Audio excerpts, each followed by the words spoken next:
Why do certain facial expressions of emotion look the way they do? Why do we see the lowered brow and tensed eyelids in anger or the wrinkled nose in disgust? These are why questions that typically are not the focus of much of scientific research and thinking, origin questions.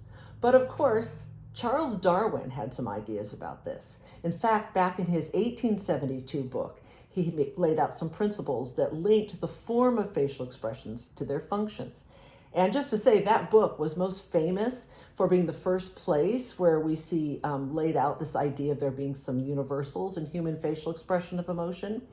I'm going to set that aside for right now. That's not what I'm focusing on right now. What I'm focusing on now is his account for why these shapes, why these actions with certain emotions. So as I said, he posited that forms had functions. So let's take the nose wrinkle in disgust. He said that when we wrinkle our nose in disgust, and you notice there's a lot of bunching up here. In disgust, we get contraction of levator labii superioris aliquae nasi, and that bunches up the skin here, wrinkles the nose, can bring up some of that skin over the eye.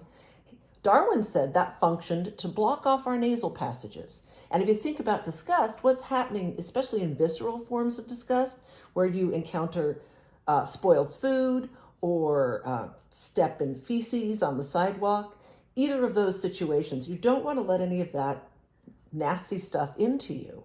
So Darwin said, we do this, or our ancestors did that, to block off our nasal passages. He posited that certain actions were at one point in our ancestral past willfully, deliberately done, and we're talking about pre-humans here, deliberately done to change the amount of sensory information that came into our nervous systems, with disgust blocking off the nasal passages. Similarly, for fear, he said that those wide open eyes of fear, which in FACS is Action Unit 5, widening the eye aperture, that would serve, according to Darwin, to bring in as much visual information as possible to enable us to respond quickly to whatever threat might be at hand. These were cool explanations, but for over 100 years, no one really took them very seriously. And you certainly didn't see much science addressed on that. Not until the early 21st century, when Josh Suskind and his colleagues in 2008 published a really cool study, very clever study design, to address this issue of whether certain facial actions had certain functions. What they did is they invited people into the laboratory and they asked them to make deliberate poses of certain facial expressions of emotion. They gave them anatomical instructions. So they didn't say pose anger, pose fear. They said, for anger, lower your brows, tense your eyelids. This is what's known as the directed facial action task that was developed by Ekman and Friesen and used in a considerable amount of their research in the 1980s. At any rate, Suskind and his colleagues had people come into the lab and follow these anatomical instructions for disgust, fear, and then they also posed a neutral face. Then these scientists came up with some really innovative measures to try to access, well, with the open eyes of fear, do we get more visual information into the nervous system? They created some subjective and objective measures of visual field to see if there's an increase in visual field with fear when the eyes are open wide compared to neutral, and with disgust when all this skin comes up around the eye. That should actually reduce the visual information coming into the nervous system. Guess what? That's what happened. There were significantly greater area to the visual field in when the people were posing fear compared to neutral, and less exposure to the visual field in disgust. But my favorite part of this study is how they looked at sensory information coming into the nose with disgust. Did the wrinkled nose of disgust actually block off the nasal passages? Now, how would you look at that? They used structural MRI to get images of the width of the nasal passages, which is how olfactory information gets from the nose to the brain.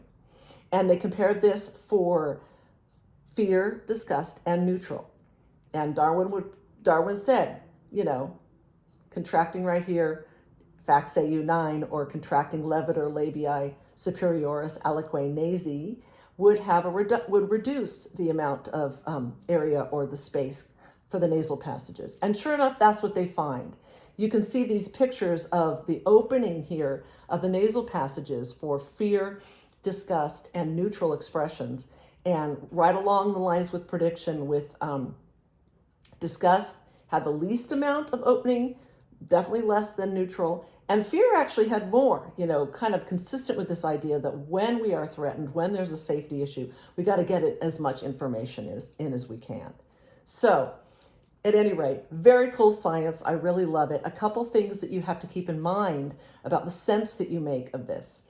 First of all, the idea of this being something that was these gestures that Darwin said, being something willfully done in our ancestral past, that doesn't mean we willfully do them now. This is something that's become very, very automatic over the years of evolution and eventually became part of our, genetic destiny.